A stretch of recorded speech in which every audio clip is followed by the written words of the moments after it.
What's up? What's going on? Today, as y'all can see, we're on a small creek, little creek. We're doing some creek fishing. We're gonna show y'all a couple of techniques and stuff for this kind of late fall, early winter transition where the water temperatures are dropping, air temperatures are dropping, and they're fluctuating a lot. And so sometimes these fish can get kind of moody. And we're gonna show y'all, if y'all were doing wild trout fishing primarily in small creeks, how to find them and kind of our go-to techniques of how to catch them when they kind of seem like they move. And you know, they kind of will. They'll move out of their typical pocket water kind of stuff and they start moving into these deeper riffles and deeper runs. And we'll kind of show y'all how we go about picking it apart. Right. And also sometimes they'll move up and down in the water column. Sometimes they're sitting close to the bottom, sometimes they're moving up. So if you fished a certain place in the past, you know, and you're not catching them on what you usually catch them on, you know, it's a good time to break out some new techniques and get her done. Yeah, break out something new, try something different on water that you know the fish are there.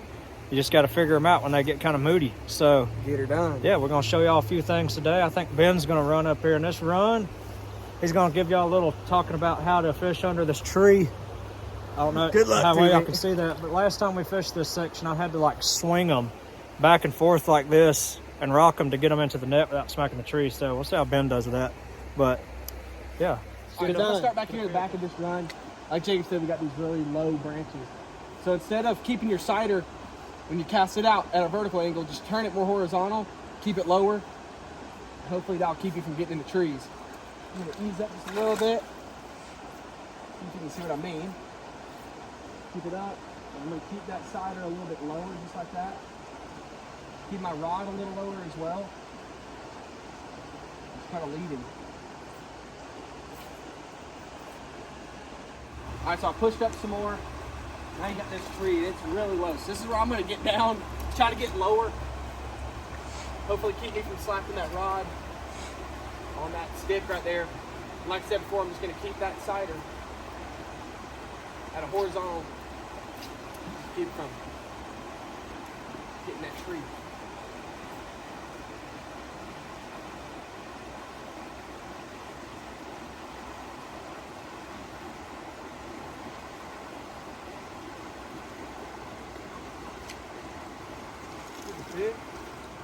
So one thing, you can look for little pockets in the tree like I got right here.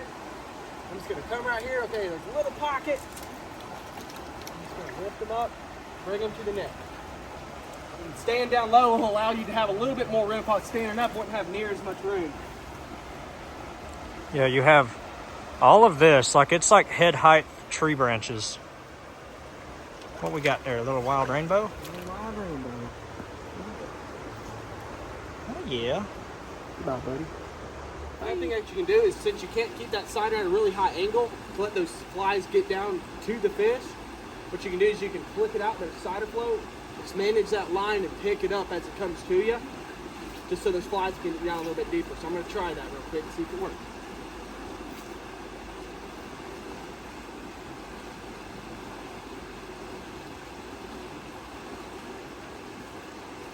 Just like that. And it works. Got the same little hole. Gonna bring them right to me. Real quick, keep them in the water. Like Ben was just saying, that's the way. If you got water like this, it's very deceptive. It's deep and it's faster than it looks. So sometimes doing your normal cast, you can't get it down. Nice. Really cool. You can't get your fly to go down quite as much as you would like to. And a lot of times in this colder water temps, especially earlier in the day, they're going to be down deeper. They're not going to be suspended. So sometimes you have to do a portion of sighter floating, and you're not really necessarily watching the sighter because it's kind of hard to see in that water right there. You're more just sighter floating it and managing your slack to let your flies sink. And then a lot of times, about the time you come tight to it to actually start doing a drift, there'll be a fish holding on to it. Just like that fish. Just like I picked it up. Yeah, just like y'all just seen the way that fish ate. As soon as he went to lift up, that fish was on there. But that's one of the first times that flies really got down to depth probably. And it's not because of a weird angle or anything. It's just because how fast of that water's moving. And you have these trees right here, so you can't like stand up and really get those flies down deep. All right, so we just watched Ben talk about a lower sighter angle, getting down a little lower. A little bit of cider floating kind of techniques for getting down in this water. There's a slight upstream breeze right now, and sometimes these small creeks, when it's real cold like this, fish are just moody. They don't want to move out of their way to eat stuff like they normally would, so they kind of just want it right in their face. And sometimes in these small creeks like this, especially even in stuff like this is another technique you can use undercover like this.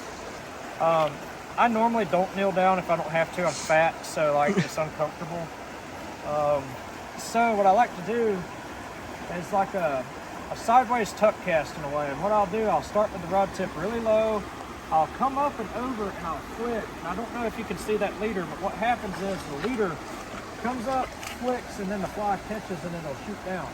And what I'll do after that, I'll let it sink, but I'll draw up my leader extremely short, and I'll have the rod tip like this close to the water, and I'll track it through. And I like doing that when I'm in situations like this where it's a small creek, you have a lot of cover, and you have a slight upstream wind, because if you keep your rod tip too high sometimes, or too low, like even doing a horizontal style drift, that cider will just get waved around a lot by the wind. So we're gonna give this a try. With this little sideways tuck, I roll it in there, it kicks down, I let it sink, and I just come up tight like this. Ooh, we just missed one. But you see how the cider isn't affected by the wind as much by doing that.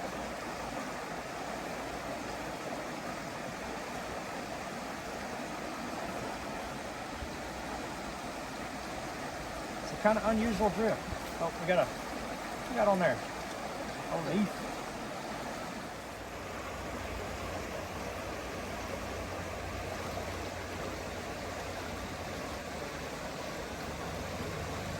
Just like that. It's a baby. It is a little baby. And this is that swinging technique. You almost have to pendulum. And right here, let go of your slack out of your hand, and you can swing them into the net when you literally have no room. But Little guy. I mean, if I wouldn't have done that drift, I would not have caught this little tiny rainbow.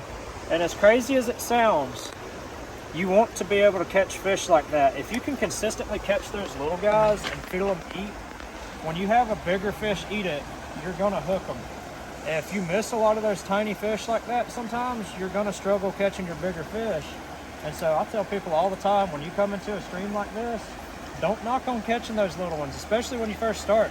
Catch as many of those as you can, and eventually you're gonna notice you're gonna start picking up more and more fish as the day goes on. So that's just a good tip to know when you get that weird upstream breeze. For some reason, a lot of the rivers here that we fish, this time of the year, there's always fronts moving. There's always some sort of wind messing with something. And so choke up on it, you know, make that cast, tuck it in there, choke up on it like that right there.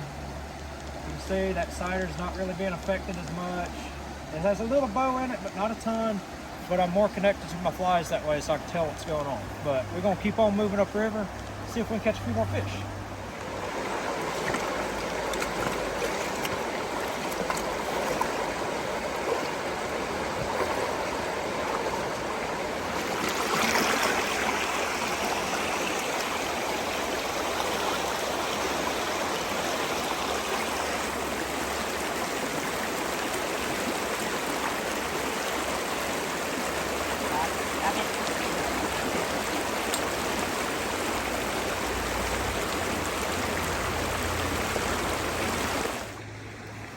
So this is one big problem with the small creek fishing in the wintertime. They love squirmy worms. However, there's a bunch of these in there that love to rip the tails off of squirmy worms. How do you like Ben's nice organized box here? Oh, something else to mention. You probably have noticed and probably wondering what the heck is going on here on both of our stuff. Don't mind the guiding mess of all the squirmies and crap hanging off here, or that. or that. But we have started to fish literally out of our waders. Like, I have all of my stuff down in here, my little CNF patch. I've also had a bunch of questions about this. What is this thing that we have on top of our pack? It's a CNF design fly patch. A lot of people have trouble finding these. The place that we got them from is our buddy Roger up in Tennessee with Eat Sleep Fly Fish.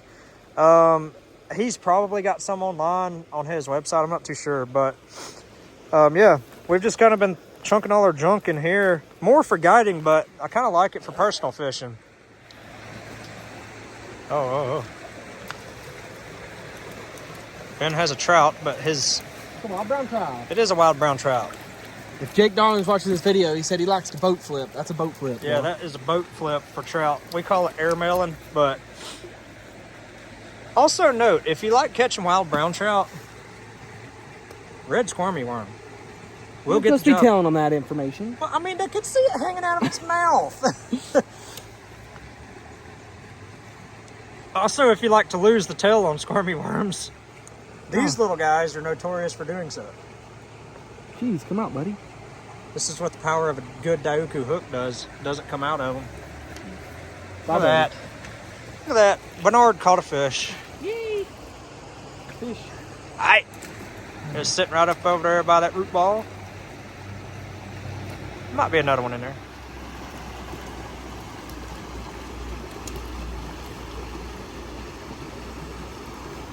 There you go. Hey. What we got there? Another wild rainbow. Wild rainbow. Come here, buddy. Come here, buddy. Come here, buddy. Little dark one. Check them out. Oh yeah. So another note, a lot of times on these small creeks like this, like you notice, there's a lot of good pools on this kind of water, and there's a lot of that kind of water right there. A lot of times cold water, these fish will stack up in here. They'll be in the pockets sometimes, but it's hard to get to them. They just kind of hide under rocks and stuff. You can catch a few, but a lot of times you're going to catch more fish in this type of water in these conditions, especially on wild trout streams. Like, they just move. Fish move naturally to deeper water because the temperature stays more consistent. And so you're going to find a lot more fish in this kind of water that are willing to eat. Hey, another wild brown trout. Brown fish. Air melon. Yeah. Look how pretty that one is. Look at this. Let me get a close up of this guy. Ooh. Dang. That is a pretty brown trout. Yeah, boy.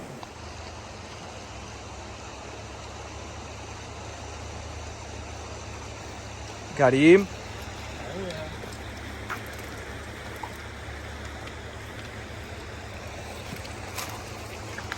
Again, we have had several people talk about our nets. Why you need such a big net? This is why, so you don't kill the poor little fellers. Just get you, don't worry about what size net you're using. A lot of times the fly will come out of the fish like that. You can leave him in the water. See, he's fine. He's a little freaked out, but he's fine. And get your hands wet. Get there and pick him up, and you look at that beautiful little wild rainbow, and you let him go. That's why I like using that net. Don't be knocking on my net. It works. All right, so we were kind of throwing some natural stuff, and then Ben put the spermie on in the deep water. It definitely seems like fast pockety water. I've been getting more to eat a Waltz worm for some reason. As soon as we're getting the slow, deeper stuff, it's like immediate spermie worm bite. And it's probably because they're just piled up in these kind of holes.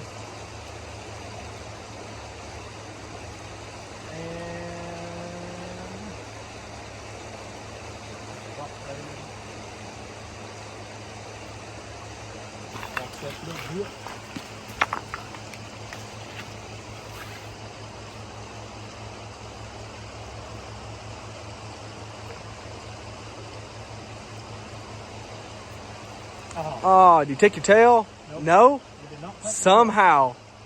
that was a little one too. Those are the tail givers. It's the like 4 and 5 inch long ones that love to eat tails off the fly. There you go. That's a better one.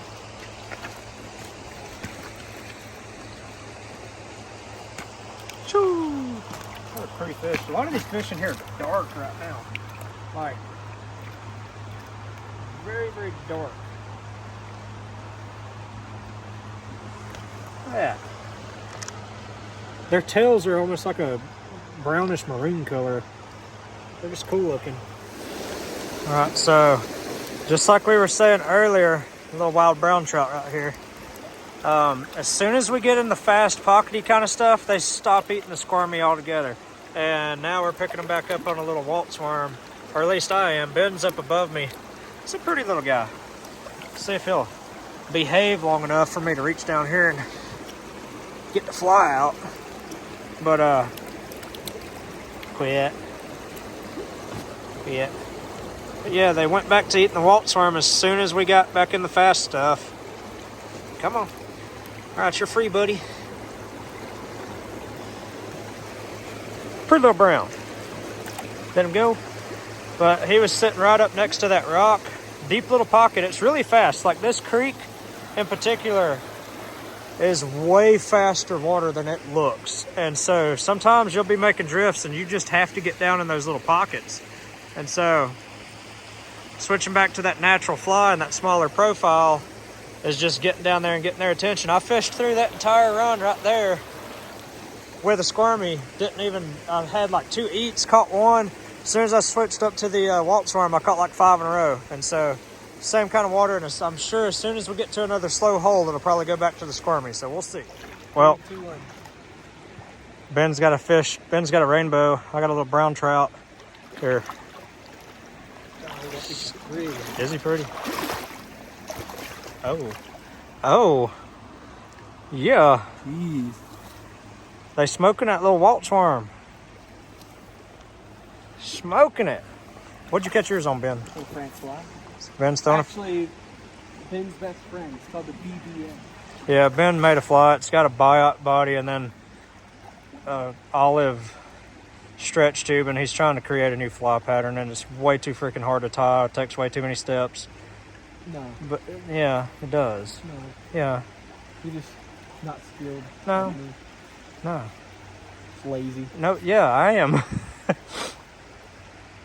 Get in there and get you one. Get him. Get him. Set. Get. You missed him. All right, so we just caught a couple fish out of here. We've caught several out of this spot already, but y'all can see this pipe right here.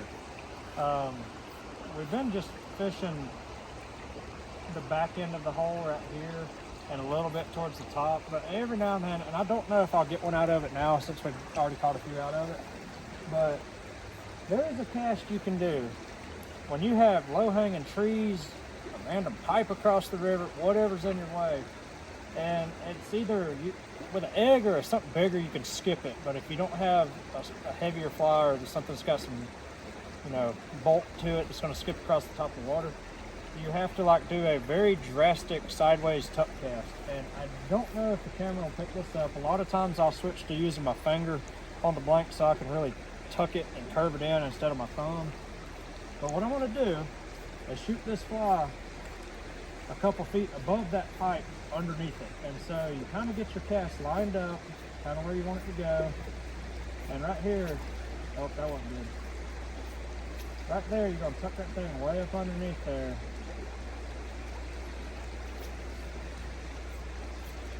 Oh, no. Like that. Tuck me in and get it. All right, while Ben's working a run downriver. Like I said, we're kind of in this more pockety water, deeper riffle stuff now. We went back to the natural flies. That was a bad drift, but I got a fish. And they're starting to eat pretty good now that it's warming up a little bit. They're starting to come more off the bottom, so that's a good thing. Let's see if I can get him over here and control him. Pretty little wild rainbow. Show us a nice wild brown trout on the spinning. Oh. Golly, he's pretty. Dude. Color up that thing in. Oh, crap. Whoa. We get a close up of that guy. Look at it. Oh, look at this outer post fin. Mm-hmm. So just pulled this little wild brown trout out of the top of that riffle up there. Look at the dots glowing on them. They're like pulsating red. That's as true of a wild brown trout as you'll find anywhere up here. Yeah, boy. That's cool. All right, so we've been fishing more than we've been videoing, but we kind of went through some of the basic techniques that we were wanting to go over today. Just kind of a short, simple video. It's a few fish in between. Old Ben here, this next run, there's not a it's not likely that we'll see this fish or catch this fish, but last time we were up here, Ben caught his personal best wild brown out of this run. It's a really good fish. We'll throw that in the video. It's just a good fish. I decided to video it after he hooked it. It jumped a couple times, and it was a really good looking fish. Yeah, it was like that. So we're gonna just keep on walking up through here, and if we hook any big ones, of course we're gonna video it. And if we really start getting on them, like it's been kind of sporadic today, so we've been just kind of hole hopping them. We probably caught like 20, 30 fish between both of us. Well, probably The piece of us? Yeah, the piece of us. Honestly, we've probably caught like 20 or 30 piece. But it's been like, you'll catch 4 or 5, and then you'll go like 20, 40 yards and not catch a fish, and you're like, what the heck? And then all of a sudden you'll pop one here, pop one there. So it's so inconsistent. Yeah. We really haven't been videoing a ton. But this next stretch when we fished it the other day was pretty good, so we'll see what happens.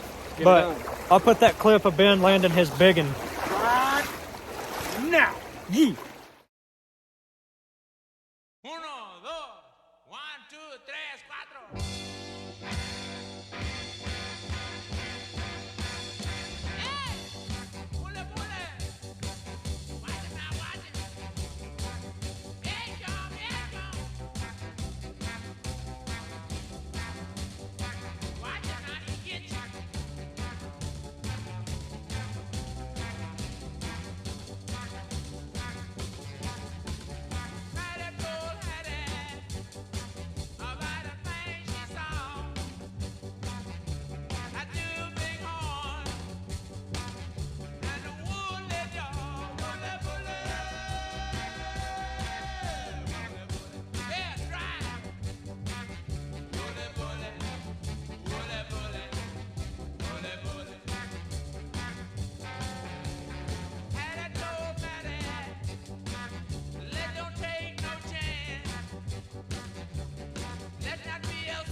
Come to Poppy.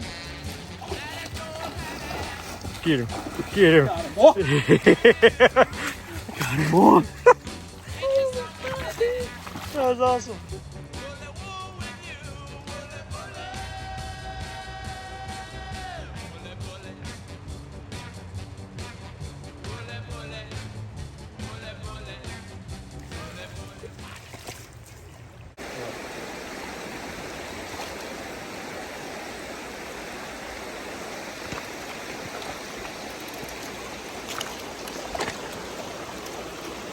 it's a nice wild rainbow.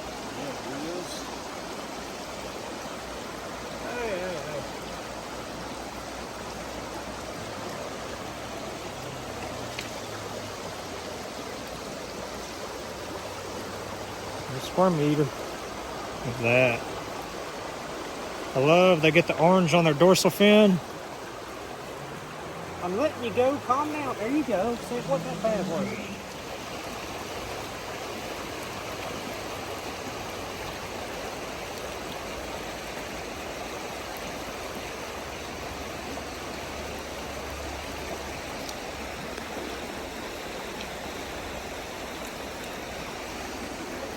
A pretty little feller. These little wild fish love doing a bunch of twisting and turning. And I do try to stress to people when you're catching these little guys, it is much nicer on small water especially to just fish one fly, because you get one fish like that on a 2-fly rig and he does them twistises and yeah, I said twistis is a word. It's not a word. They like to twist stuff up, they make a mess, and then you got to retie it, and you got to blow through a bunch of tippet and stuff. It just ain't worth it. Just put one fly on there, and unless the water's high. Like if we was out here and the river was up to there, yeah, I'd probably be fishing 2 flies, but you really just need one. So, I mean, that's just some wisdom. Creek Ninjas knowledge. Yeah, some Creek Ninjas knowledge. Just throw one fly. You won't have to sit there and screw around with untangling your rig and retying every 5 seconds when you catch a little finger-sized rainbow that decides to do that in your lure. So remember that, folks. That'll do you good.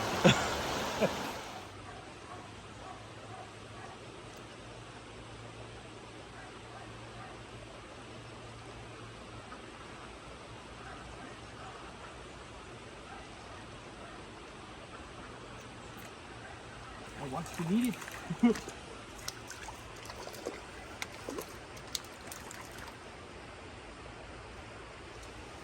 I watched him just swing over there and go. Come here, bud.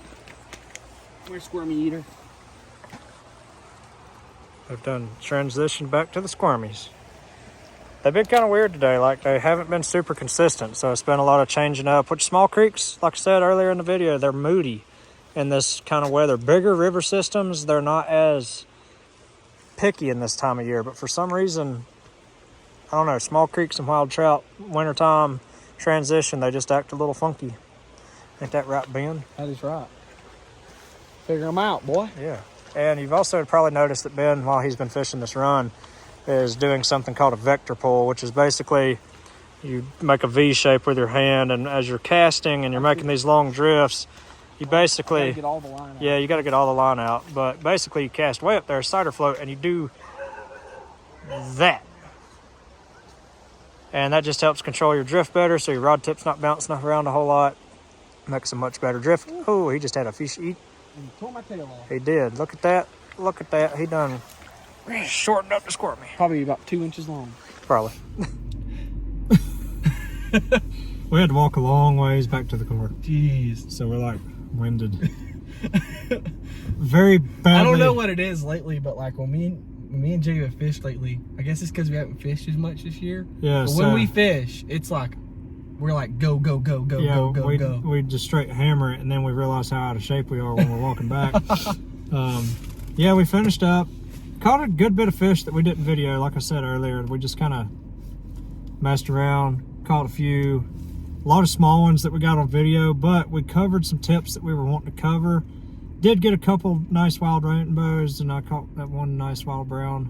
I say nice, I mean it was like 10 inches, but Better than nothing. yeah, this last little stretch we fished, if we would have known there was 2 little holes that were going to be loaded, we would have videoed real quick, but it was like whack, whack, whack, whack, whack, whack, done. And then they shut off, and now it got cold. Well, I say cold, it says 52, that's a bunch of bull. Yeah, it ain't no 50, not be 52 in this car, but not Yeah. outside. Not outside. But, well, now we're about to head back to old Georgia. The home place. Georgia. We think that was a cop or something? No, on my mind. but yeah, we're gonna head on back, and Hopefully y'all learned something. yeah, hopefully And- so. Hopefully I don't like go crazy. I got 2 half-day trips tomorrow. It's gonna be great. I think I'm hunting tomorrow, and then I'm hunting again, and then I'm working, and then fishing. Sounds about right. Well, we're gonna get back to you sometime soon with another video, but hope y'all like this one, and we'll get back with you soon. Catch some more fish. Peace. We'll see you.